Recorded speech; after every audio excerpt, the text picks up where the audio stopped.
자리에 앉으시고요. 잠시 기도하겠습니다. 하나님 아버지, 주의 종의 시간 주의 말씀을 대언합니다.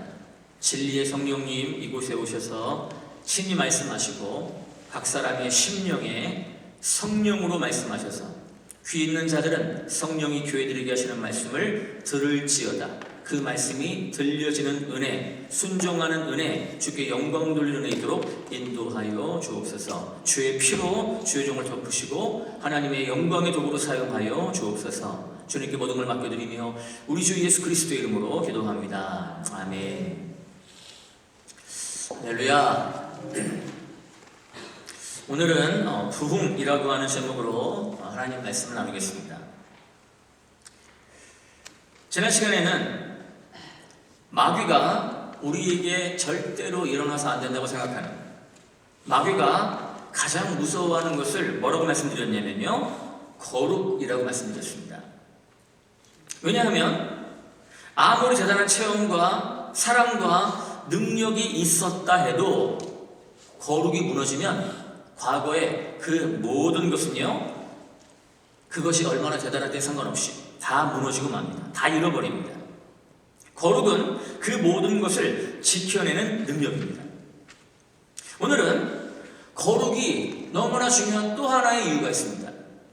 그것은 뭐냐면 거룩해야 부흥이 임합니다. 여러분, 부흥이 무엇일까요? 많은 사람들이 부흥을 외적으로 팽창하는 곳이라고 생각하는 경향이 많습니다. 그런데 원래 부흥은 하나님의 말씀이 내 심령에 찾아오는 것입니다. 하나님 말씀이 내 인생 가운데 찾아오면 나타나는 현상이 뭐냐면, 그 말씀으로 인해서 내 안에 절대 있어서는 안 되는 것들이 있다는 것이 드러납니다.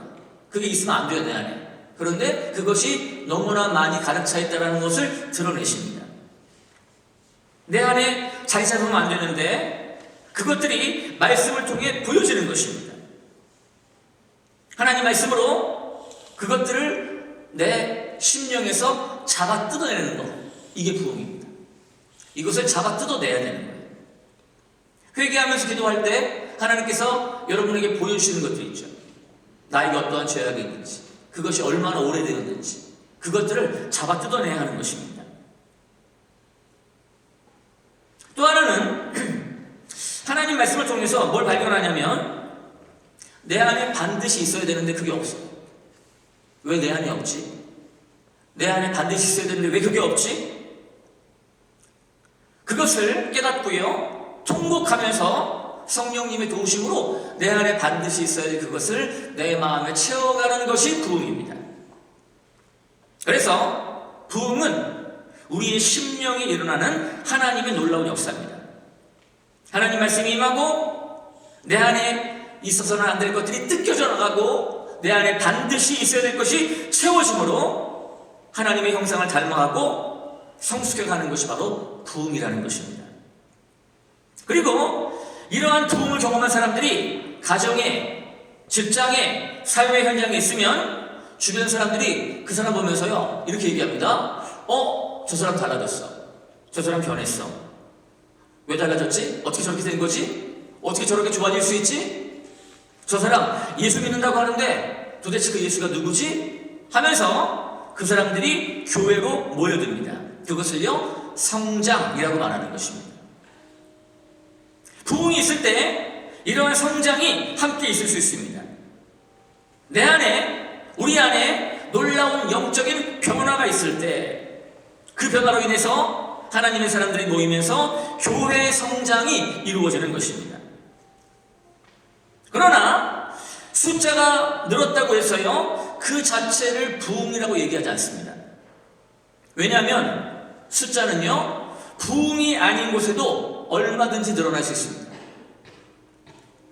그러나 우리 안에 진짜 이러한 부흥의 역사가 있으면요, 하나님은 그러한 숫자적인 성장도 함께 허락해 주시는 것입니다.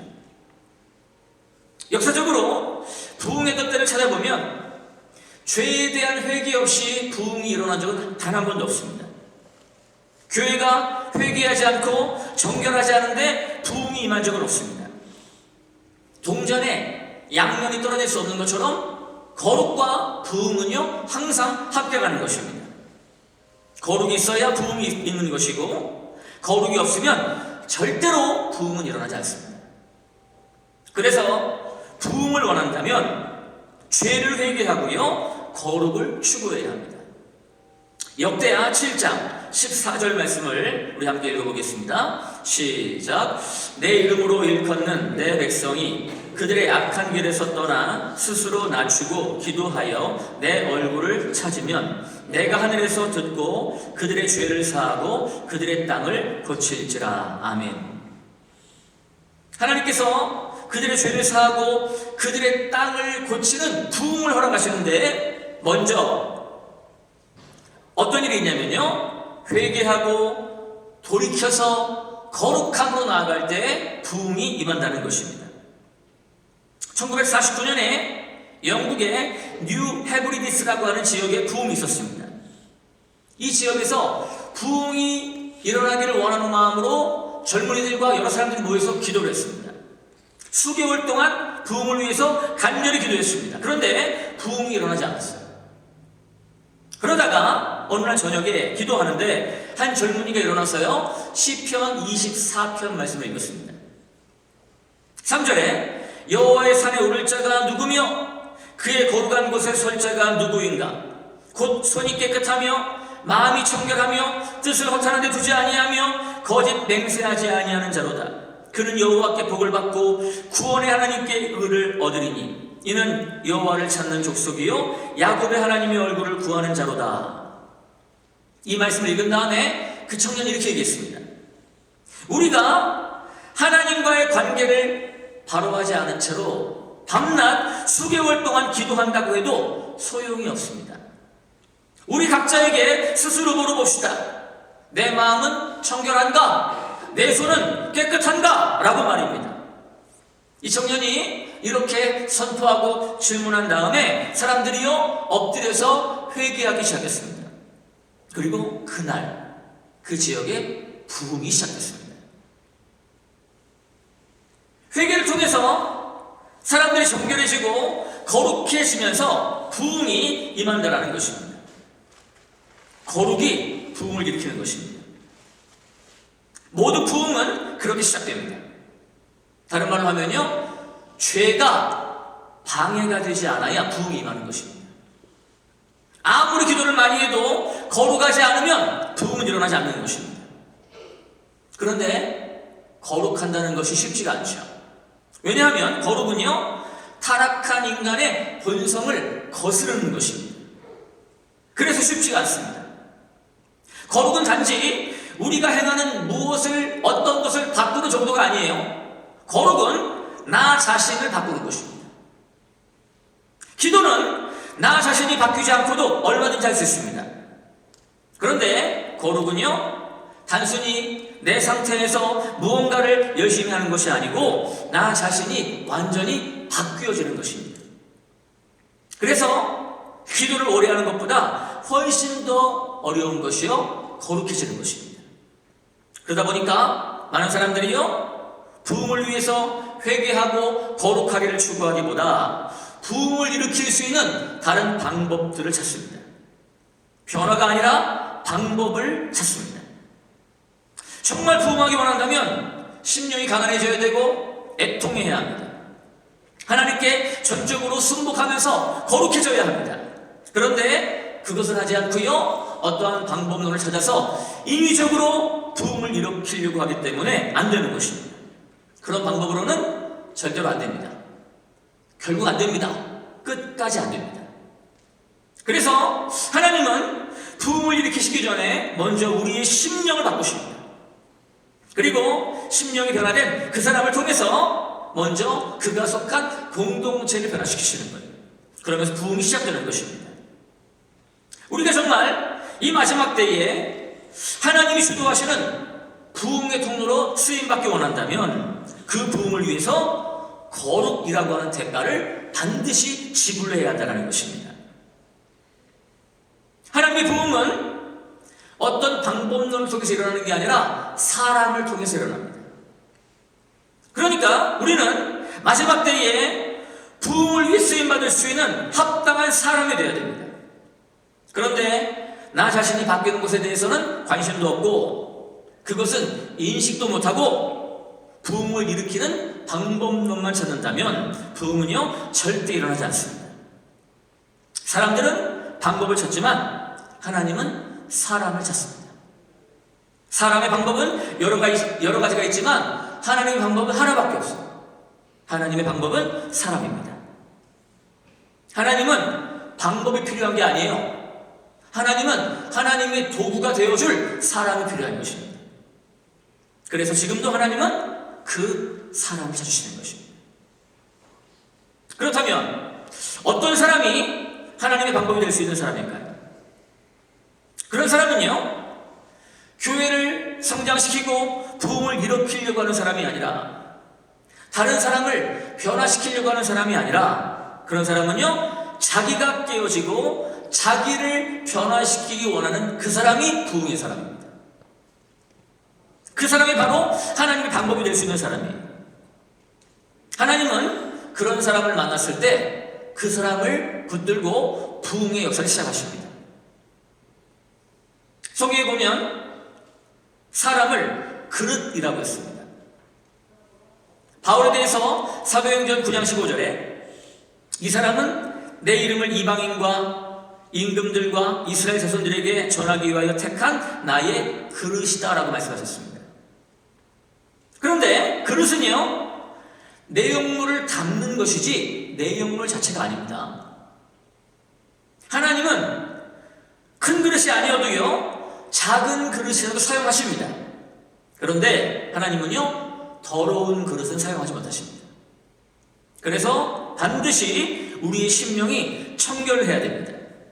정말 마지막 때에 부흥이 일어나기 원하고 그 일에 쓰임받기 원한다면 철저하게 회개하고 마음이 청결한 자가 되어야 됩니다. 내가 먼저 변화되어야 됩니다. 디모데후서 2장을 같이 한번 읽어보겠습니다. 시작. 큰 집에는 금 그릇과 은 그릇뿐 아니라 나무 그릇과 질 그릇도 있어 귀하게 쓰는 것도 있고 천하게 쓰는 것도 있나니 그러므로 누구든지 이런 것에서 자기를 깨끗하게 하면 귀히 쓰는 그릇이 되어 거룩하고 주인의 쓰심에 합당하며 모든 선한 일에 준비함이 되리라. 아멘. 왜 우리가 깨끗한 그릇이 되어야 되냐면 사람들은 저 사람이 금그릇인지 내가 무슨 그릇인지 관심이 많습니다. 그런데 하나님의 관심은요 그게 아니고 깨끗하냐 아니냐 하나님은 여기에 관심이 많습니다. 사실 음식이 중요하죠. 그 음식을 어느 그릇에 담느냐 그게 중요한 게 아니잖아요. 요리사가 얼마나 맛있게 영양가 있게 음식을 만들었냐 이게 중요한 것이지, 다시 말하면 하나님께서 얼마나 강력하게 역사하시는가 이게 중요한 것이지 내가 무슨 그릇이냐가 중요한 게 아니라는 것입니다. 그래서 하나님은요 보화를 질그릇에 담기를 좋아하십니다. 고린도후서 4장 7절 읽어볼게요. 시작. 우리가 이 보배를 질그릇에 가졌으니 이는 심히 큰 능력이 하나님께 있고 우리에게 있지 아니함을 알게 하려 함이라. 아멘. 이 보배를 질그릇에 담았다고 그래요. 왜 그럴까요? 질그릇에 보화를 담아야 보화가 부각이 됩니다. 만약에 진짜 다이아몬드 그릇에 금을 담아보세요. 사람들이 금을 볼까요? 다이아몬드를 볼까요?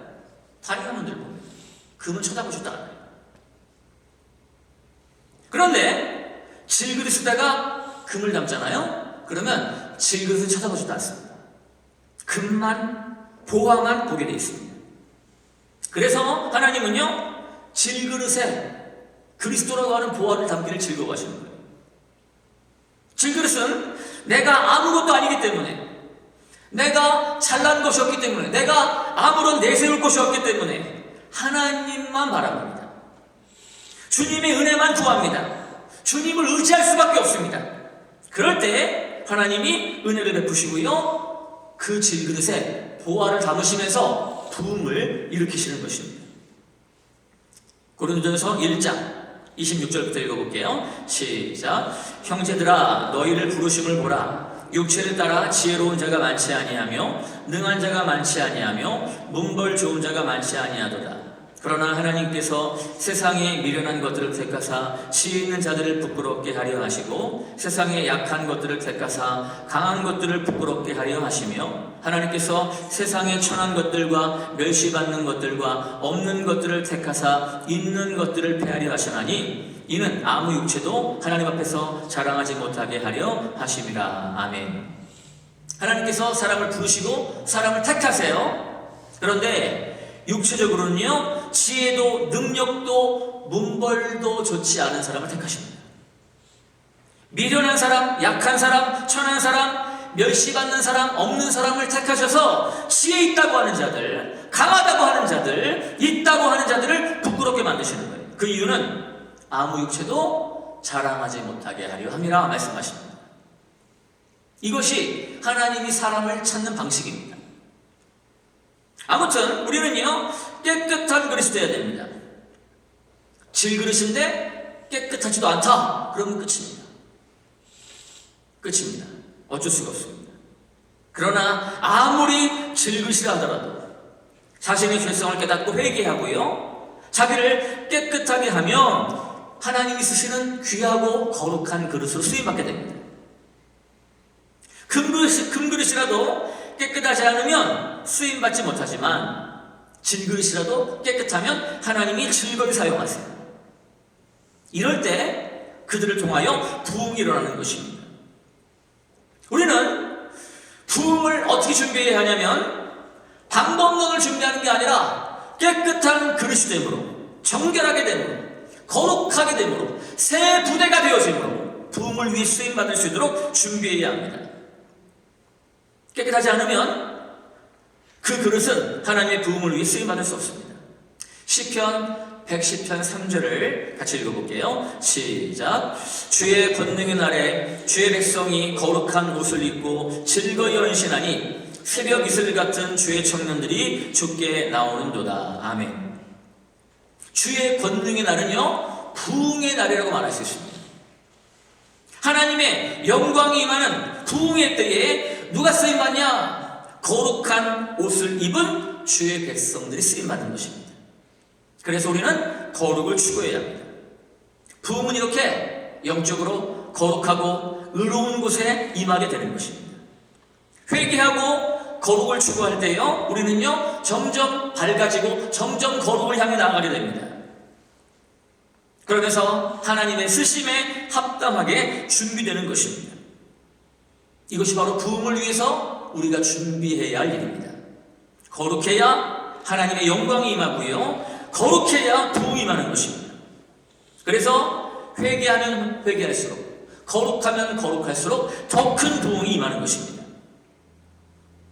감리교와 성결교에 큰 영향을 끼친 존 웨슬리 목사님이 있습니다. 또한 미국의 부흥을 일으켰던 찰스 핀이라고 하는 복음 전도자 목사님이 있습니다. 그분들은 뭘 강조했냐면 그리스도인의 완전을 강조했습니다. 그런데 어떤 사람들은요, 이 땅에서는 신자가 완전할 수 없다, 이걸 강조합니다. 서로 다른 얘기를 해요.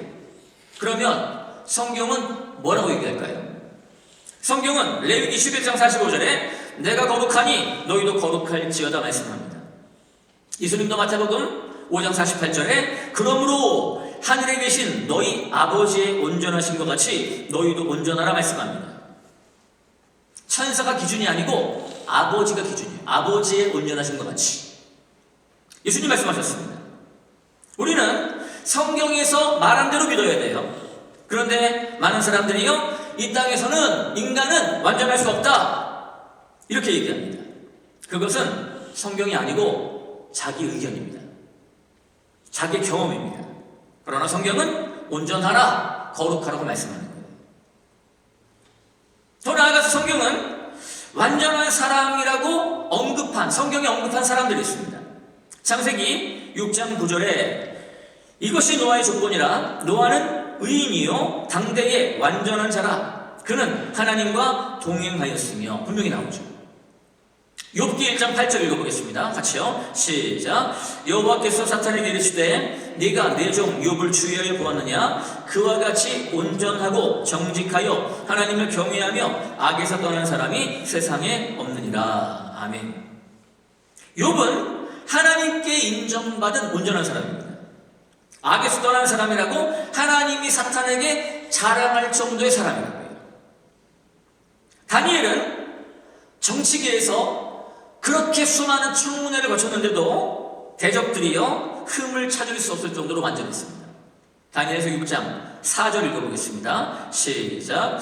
이에 총리들과 고관들이 국사에 대하여 다니엘을 고발할 근거를 찾고자 하였으나 아무 근거, 아무 허물도 찾지 못하였으니 이는 그가 충성되어 아무 그릇됨도 없고 아무 허물도 없음이었더라.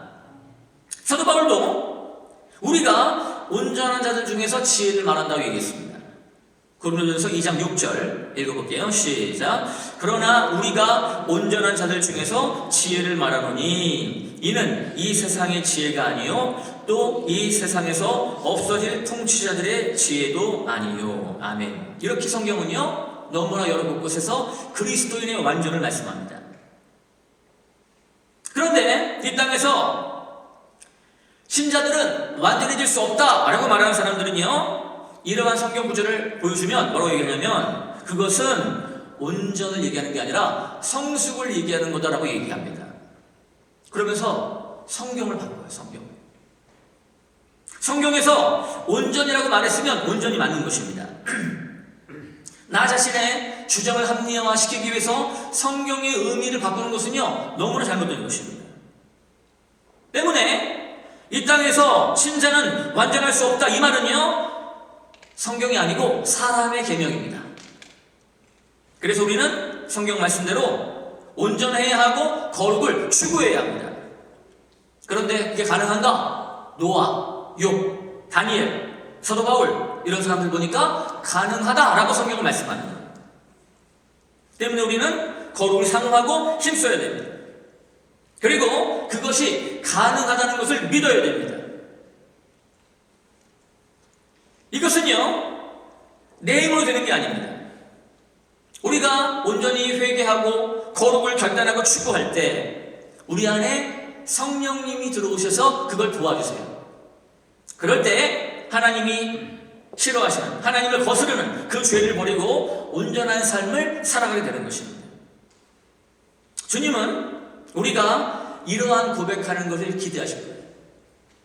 주님, 제가 주님을 거스리거나 다른 사람을 거스리는 죄가 없이 오늘 하루를 살게 해주셔서 너무 감사합니다. 하나님, 우리가 이러한 고백하기를 원하실 거예요. 너무나 멋지죠? 주님, 제가 주님을 거스리거나 다른 사람들을 거스리는 죄를 범하지 않고 오늘 하루를 살 수 있도록 도와주셔서 감사합니다.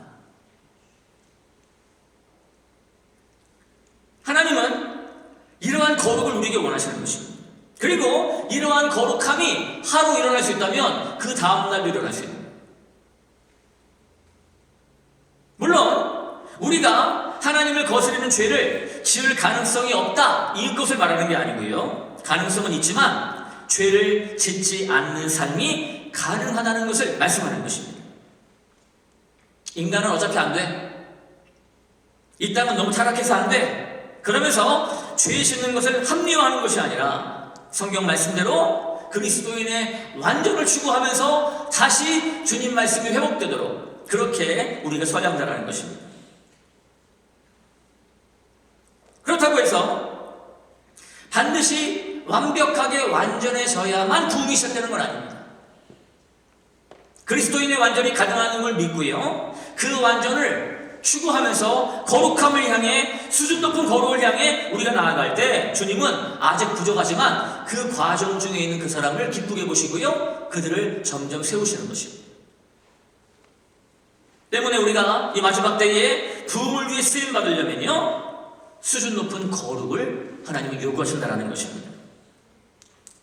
왜 이렇게 부흥을 위해서 거룩이 중요하냐면 그 이유는 간단합니다. 부흥을 주도하시는 성령님이 거룩한 분이세요. 부흥은 성령이 역사하셔서 일어나는 것입니다. 절대로 사람의 기도나 사람의 설교로 부흥이 일어나는 것이 아닙니다. 부흥은 사람이 많이 모인다고 일어나는 게 아닙니다. 부흥은요, 성령님의 역사입니다. 그런데 그 성령님이 거룩하시다. 그래서 성경은 오늘 본문 에베소서 4장 30절에서 이렇게 경고합니다. 같이 읽어보겠습니다. 시작. 하나님의 성령을 근심하게 하지 말라. 그 안에서 너희가 구원의 날까지 인치심을 받았느니라. 아멘. 성령님은 거룩한 분이세요. 그런데 거룩하지 않은 것을 보면 성령님은 근심하십니다. 이 말씀도 읽어보겠습니다. 데살로니가전서 5장 19절입니다. 시작. 성령을 소멸하지 말며. 거룩하지 않으면 성령님 자체가 소멸되는 것은 아니지만 성령의 역사가 소멸됩니다. 거룩하지 않은 모든 것이 거룩하신 성령님을 근심하게 만들고요, 성령의 역사를 소멸시킵니다. 그래서 부흥이 일어나지 않고 부흥이 일어나다가도 그 불길이 꺼져버리는 거예요. 때문에 성령을 근심시키는 일, 성령을 소멸하는 일을 하면 안 된다는 것입니다. 자, 그러면 우리가 성령님을 근심시키지 않으려면 어떻게 될까요? 사도 바울이 성령의 감동함 속에서 거룩하신 성령님을 근심시키지 않기 위해서 반드시 이렇게 해야 한다라고 말씀한 게 오늘 본문입니다. 이 말씀 한 구절 한 구절을 읽으면서 이 말씀이 내 거울이 되어야 됩니다. 나를 살펴봐야 됩니다. 내가 혹시 성령님을 근심하게 하지 않았는지, 성령을 소멸하고 있는 것은 아닌지, 성령과 바르게 동행하면서 동역하고 있는지 이 말씀을 통해서 점검하셔야 됩니다. 제가 한번 읽어볼게요. 분을 내어도 죄를 짓지 말며 해가 지도록 분을 품지 말고 마귀에게 틈을 주지 말라. 도둑질하는 자는 다시 도둑질하지 말고 돌이켜 가난한 자에게 구제할 수 있도록 자기 손으로 수고하여 선한 일을 하라. 무릇 더러운 말은 너희 입 밖에도 내지 말고 오직 덕을 세우는데 소용되는 대로 선한 말을 하며 듣는 자들에게 은혜를 끼치게 하라. 하나님의 성령을 근심하게 하지 말라. 그 안에서 너희가 구원의 날까지 인치심을 받았느니라.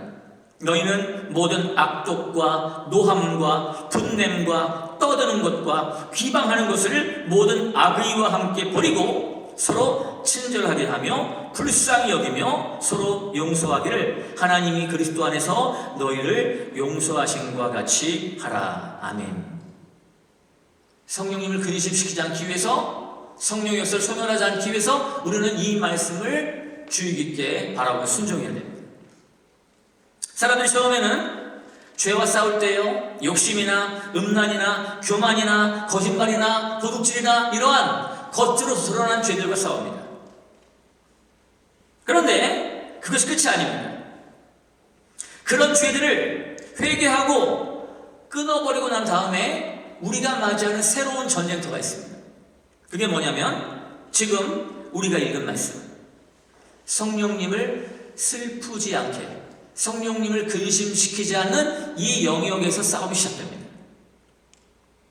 가시적인 죄를 안 짓는 걸 넘어서서요, 이제는 성령님을 슬프시게 하지 않고 소멸시키지 않는 것, 성령님과 동행하는 삶이 지속되도록 하는 이 삶이 시작된다는 것입니다. 그런데 이것은요, 저절로 되는 게 절대 아닙니다. 이것은 우리가 의식적으로, 의지적으로 선택해야 합니다. 이것의 중요성을 인식하고 결단해야 됩니다. 성경을 보면서, 내 삶을 돌아보면서, 내 마음을 점검하면서, 아, 이것을 성령님이 근심하시는구나, 이걸 슬퍼하시는구나, 성령의 역사가 내 안에서 이것 때문에 소멸되었구나, 오늘부터 내가 이 부분을 알았으니까 정말 조심해야겠다, 의지적으로, 의식적으로 결단해야 됩니다. 다시 말하면 그냥 생각난 대로 생각하고 생각나는 대로 말하고 생각나는 대로 행동하고 성령님을 의식하지 않은 채 살아가는 그것들이 아니라, 이제는 내 생각으로, 내 말로, 내 행동으로 성령님을 근심하고 슬프게 하지 않도록 주의하면서 말과 행동과 생각을 다스리는 것입니다. 에베소 4장의 이 말씀을 기억하면서 나는 오늘부터 성령님을 근심하지 않는 삶을 살겠다고. 먼저 성령님을 생각하고 내 생각과 말과 행동이 성령님을 슬프게 하는 것이 아닌지, 말하기 전에, 행동하기 전에 그것을 생각하고 선택해야 한다는 것입니다. 이 결단이 중요한 것입니다. 우리에게는 반드시 성령이 필요합니다. 그래서 예수님이 십자가를 지시고 그 피로 모든 죄의 대가를 지불하시고요, 우리에게 성령을 받도록 성령을 부어주셨습니다.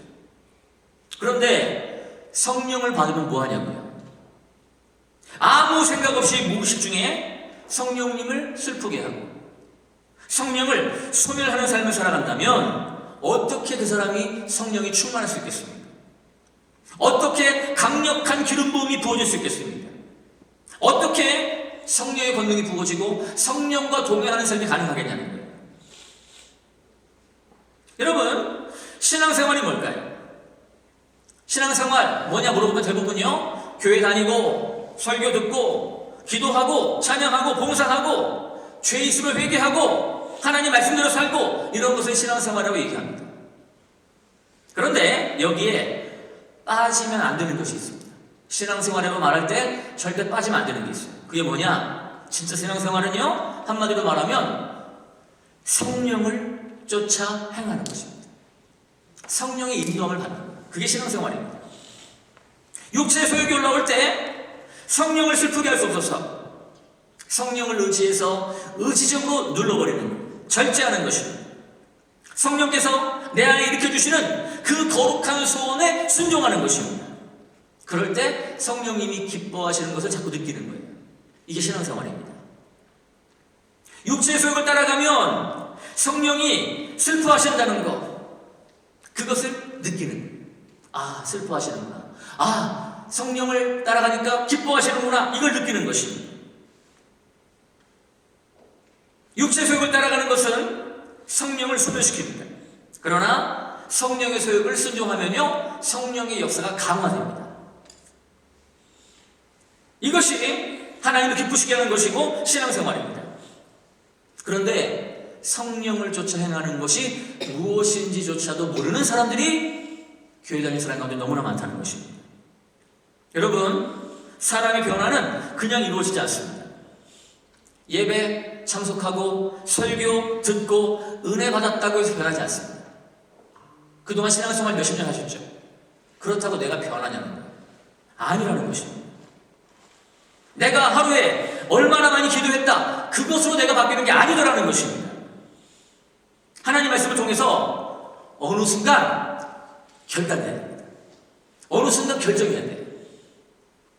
성령을 쫓아 행하기 위해서 나 자신을 부인하는, 자기를 부인하는 그것이 어느 순간 결단돼야 됩니다. 나에게 정말 필요한 것이 성령님인데 내가 그동안 성령님을 슬프게 했다. 이제는 성령을 슬프게 하지 않는 삶을 살겠다. 이것을 결단해야 됩니다. 요한일서 4장 4절을 읽어보겠습니다. 시작. 자녀들아, 너희는 하나님께 속하였고 또 그들을 이기었나니 이는 너희 안에 계신 이가 세상에 있는 자보다 크심이라. 우리 안에 계시는 성령님은요, 세상에 있는 어둠의 영보다 큽니다. 그런데 그렇게 큰 분이 우리 안에서 왜 이렇게 약하냐고요. 그 이유는 이것입니다. 우리가 성령님을 슬프게 한 거예요. 우리가 성령님을 소멸한 것입니다. 성령님에 대해서 아무런 의식도 하지 않고 그냥 내 생각대로 살아가는 것입니다. 그러니까 그 크신 성령님이 우리 안에서 너무나 약해져 버렸어요. 그냥 설교만 듣고 그냥 기도만 하고 그냥 봉사만 하고 실생활에서는 성령님에 대한 아무런 의식 없이 살아가는 것입니다. 그러니까 아무 의식 없이 살아가니까 생각나는 대로 말하고 생각나는 대로 행동하고 생각이 흘러가는 대로 생각하는 것입니다.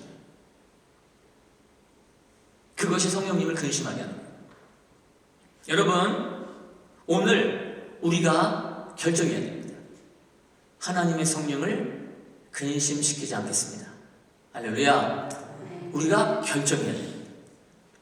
정말 성령을 슬프게 하지 않도록 결단해야 됩니다. 성령님을 의식하면서 성령을 쫓아 행하는 삶을 시작해야 됩니다. 물론 처음부터 완전할 수 없습니다. 그러나 성령을 쫓아 행하는 삶을 시작해야 돼요. 아이들이 걸음마를 시작할 때 계속 넘어지죠. 그것처럼 우리도 성령을 쫓아 행하는 삶을 시작할 때 넘어질 수 있습니다. 그러나 몇 걸음 걷는 것이 중요한 것입니다. 과거에는 화가 나면 그냥 화를 냈어요. 그런데 성령을 쫓아 행하겠다고 결정하고 화가 날 때 한 번, 두 번 참았어요. 그러다가 또 화를 냈어요. 괜찮습니다. 그러나 그 모든 과정 속에서 한 번, 두 번 참은 그것이 능력이 돼서요, 우리가 점점 그리스도 안에서 자라나는 것입니다. 이 결단과 이 의지적인 노력을 행할 때 성령을 쫓아 행하는 삶을 살 수 있는 것입니다. 그래야 성령을 소멸하지 않아요. 자, 요한복음 1장 32절을 한번 읽어볼게요. 32절 시작. 요한이 또 증언하여 이르되 내가 보매 성령이 비둘기같이 하늘로부터 내려서 그의 위에 머물렀더라. 아멘.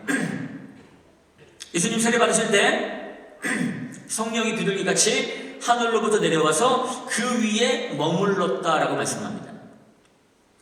세례 요한이 예수님이 메시아라는 걸 어떻게 알았냐면 33절에 나와요. 33절을 읽어볼게요. 시작. 나를 보내어 물로 세례를 베풀라 하신 그이가 나에게 말씀하시되 성령이 내려서 누구 위에든지 머무는 것을 보거든 그가 곧 성령으로 세례를 베푸는 이인 줄 알라. 그래서 세례 요한이 이분이 메시아라는 걸 알았습니다. 그런데 여기 보면요, 성령이 내려오는 것보다 더 중요한 게 뭐냐면 성령이 그 위에 머물러 계시는 것입니다. 성령이 내려와서 그 위에 오늘도 내일도 다음 주에도 계속 머물러 계시는 게 중요한 것입니다. 그런데 성령이 비둘기같이 내려오셨대요. 비둘기같이 내려왔다. 그 말은요, 비둘기는 날아갈 수 있는 것입니다. 그런데 예수님에게는요, 성령이 비둘기같이 내려왔는데 계속 머무시는 거예요. 십자가를 지실 때까지 계속 머무십니다. 이게 능력입니다. 이게 기름 부으심입니다. 기도해서 성령 받았어요. 그런데 사소한 일로 분노하고 싸우다가 비둘기가 날아가 버려요. 말씀 듣고 기도하면서 성령 받았습니다. 그런데 이기적으로 하다가 성령이 나가버리는 거예요. 더 중요한 걸 놓치는 것입니다. 성령 받았는데 이것 잘못하고 저것 잘못해서 성령이 바빠야 왔다 갔다 하더라. 성령이 내려왔으면 우리 안에 계속 머물러야 되는데 그게 안 되는 것입니다. 그러면 성령의 역사, 부흥의 역사가 없는 것입니다. 만약에 실제로 솜털같이 깨끗한 비둘기가 여러분 어깨 위에 앉았다고 생각해보세요. 자, 그 다음부터 여러분 행동이 어떨까요? 너무 깨끗하고 부드러운 비둘기 같은 성령이 여러분에게 임했다고 생각해보세요. 비둘기가 앉았어요. 어떻게 하시겠습니까? 그 뒤부터 아주 조심스럽게 걸어다닐 겁니다. 이거 안 날아가게 하려고. 정말 비둘기가 날아가지 않고 계속 머물기 원한다면요, 우리는 조심스럽게 걸어다니는 걸 넘어서서 어떻게 되냐면요, 한 걸음 한 걸음을 그 비둘기를 염두에 두고 걸어야 됩니다. 정말 성령이 내 위에 임하셔서 머물기를 원한다면 모든 말과 행동과 생각과 모든 것을요, 성령님을 염두에 두고 행하라는 것입니다. 그래야 하나님의 성령이 근심하지 않는 것입니다. 에베소 4장 30절에 하나님의 성령을 근심하게 하지 말라. 그러면 내용 쫙 나와요. 그 말씀을 기억하면서 하나님의 성령께서 떠나시지 않도록 조심하는 것입니다. 정말 이 마지막 때의 부흥의 통로가 되기 원한다면 생각나는 대로 생각하고 생각나는 대로 말하고 생각나는 대로 행동하면 절대 안 됩니다. 이제는 말하기 전에, 행동하기 전에 성령님을 의식해야 됩니다. 나의 이 생각이, 나의 이 말이, 나의 이 행동이 성령님을 슬프게 할까 기쁘게 할까, 성령님을 소멸시킬까? 성령의 역사를 강화시킬까? 생각해야 됩니다. 그러면서 성령을 슬프게 하고 성령을 소멸시키는 것을요 자제해야 합니다. 그리고 성령을 기쁘시게 하는 것, 성령의 역사를 강화시킬 수 있는 것을요 기쁨으로 선택하면서 성령께서 우리 가운데 역사하실 수 있도록 우리 자신을 내어드려야 됩니다. 이렇게 성령님과 인격적인 관계를 맺어야 한다는 것입니다. 성령님을 근심시키지 말고 말과 행동과 생각과 그 모든 것을 지켜내는 것이 바로 성령 충만의 비결인 것입니다. 우리는 부흥을 위해서 바로 이 대가를 지불해야 됩니다.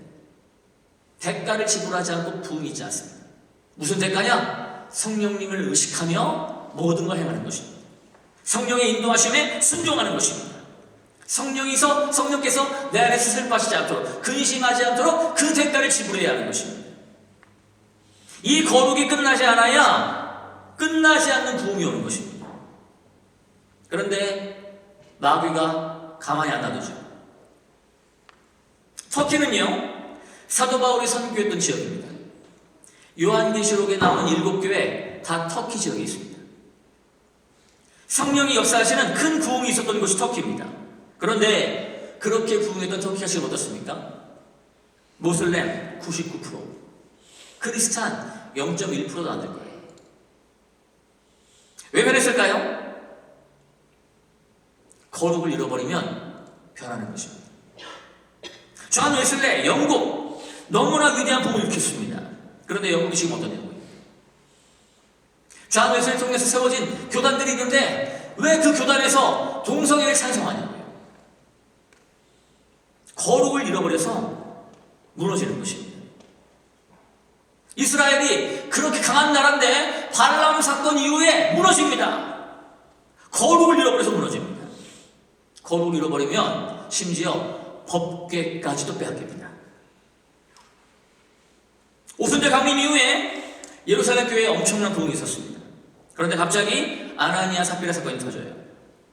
성령을 속이다가 베드로 앞에서 그냥 죽었습니다. 왜 그러냐면 초대교회에 거룩을 깨뜨리려고 하는 마귀의 역사와 음부의 권세가 흔들 수 없는 교회로 세우기 위해 거룩을 지켜내려고 하는 성령의 역사가 지금 싸우고 있는 것입니다.